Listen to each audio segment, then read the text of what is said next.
Une véritable mutation est en cours dans les Hauts-de-France. Je ne sais pas pour vous, mais moi, lorsque j'entends ça, ma curiosité est piquée au vif. Quel est ce changement? De quoi parlons-nous? En cherchant un peu, des mots apparaissent. Université, grandes écoles, centres hospitaliers universitaires, labels d'excellence, international, défis, chercheurs, entreprises. Puis une phrase revient à chaque fois. Créer une université de rang mondial.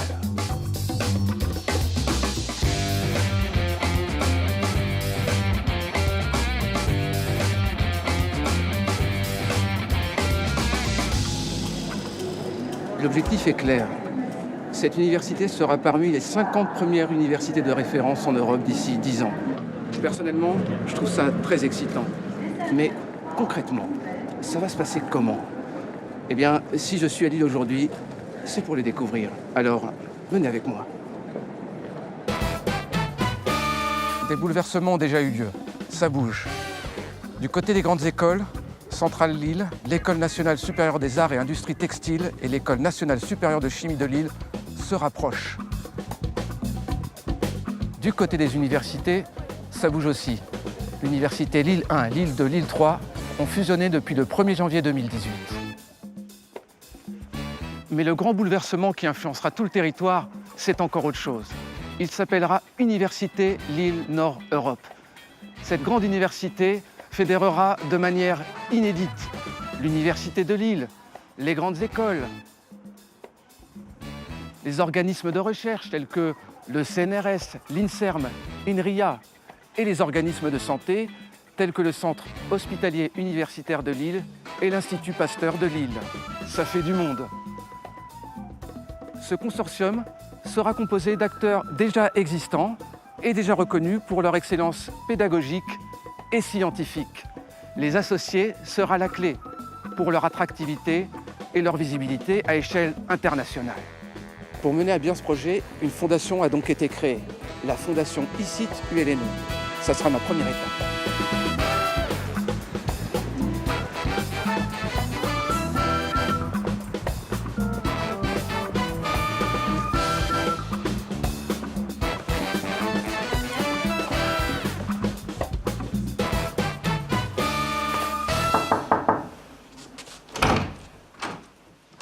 Bonjour. Bonjour. Je cherche la fondation ICIT ULNE. Oui, c'est ici. D'accord, merci.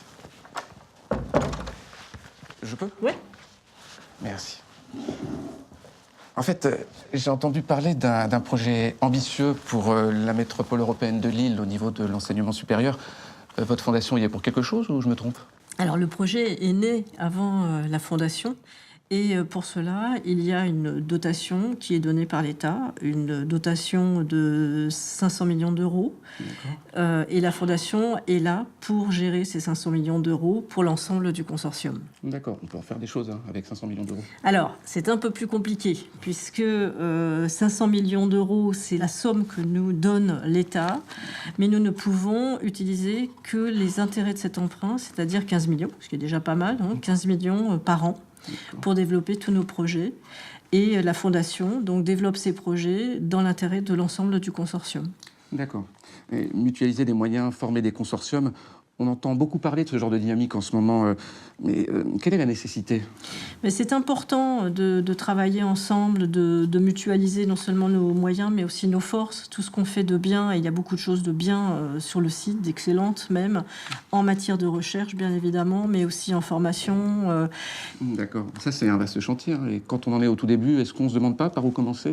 On a notre feuille de route. On va travailler à renforcer ce qu'on a déjà d'excellent en matière de recherche, à attirer d'autres projets excellents, à vraiment susciter des projets ambitieux en matière d'innovation pédagogique, des coopérations fortes avec l'entreprise, l'internationalisation. Donc on sait où on va, on sait quel chemin on veut tracer et on y va tous ensemble. D'accord. En fait, chacun de ces axes est une clé obligatoire pour arriver en fait à cette fameuse université d'excellence.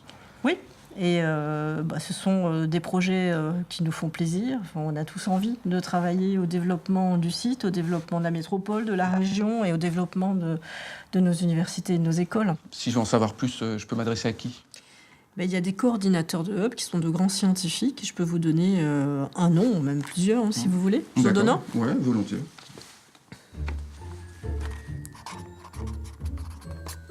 Ok, merci, c'est ce qu'il me faut. Merci beaucoup. Moi, en attendant, je vais me boire un petit café avant de continuer. Bon, Merci. au revoir. Au revoir.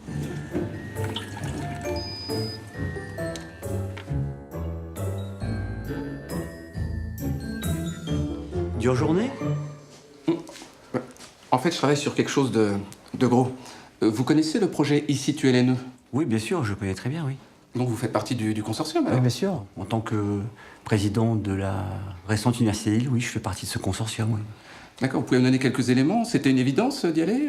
Oui, bien sûr, c'est une évidence. C'était un projet qui a été porté notamment par les 3 universités avant leur fusion, et puis bien sûr avec l'ensemble des partenaires qui ont souhaité donc dynamiser, quelque part, fertiliser toutes les excellences, notamment en recherche, en formation, pour quelque part accompagner, nourrir au développement socio-économique de nos territoires. D'accord. Et les autres membres du consortium, ils pensent comme vous? Je vous invite à aller les voir, ils sont à la salle de réunion juste à côté. Juste à côté, alors?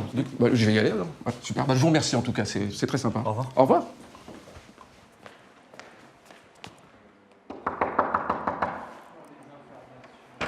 Nous allons revenir. Excusez-moi, non, ne dérangez pas, je vais pas. Je voulais juste savoir quelque chose, si en fait pour vous, ce fameux comité représentait une opportunité, une chance, en fait, si vous avez des petits éléments à me donner là-dessus, je suis prêt à les noter d'ailleurs s'il faut. Pour moi, c'est pas le comité de pilotage qui est une chance, c'est l'ICIT. Donc l'ICIT a un énorme intérêt pour Lille parce qu'il donne une visibilité nationale et internationale, il rassemble les équipes et il contribue à l'attractivité de l'université et à son devenir à l'échelon de Nord-Europe, c'est-à-dire de tout le rayonnement qui doit être autour de la région Hauts-de-France. C'est 15 millions par an qui sont insufflés, 15 millions pour aider les équipes, 15 millions pour des initiatives, pour des innovations, et donc c'est une excellente chose pour Lille. D'ailleurs, j'ajouterais aussi qu'en ce qui concerne par exemple le Hub 3, Human Friendly Digital World, donc qui concerne plus spécifiquement les sciences du numérique, que l'ICIT, c'est un élément structurant de notre écosystème. Ça permet à l'Université de Lille, à l'École centrale de Lille, au CNRS, à INRIA, de travailler conjointement sur les grandes dynamiques scientifiques. Ok, j'ai tout. Merci beaucoup. Merci. C'est ce qu'il me fallait. Merci et à bientôt. Effectivement, une importante mutation est en cours. Elle repose sur 4 grands chantiers. Structurer la recherche, soutenir l'innovation pédagogique, renforcer les liens avec les entreprises et augmenter la visibilité internationale.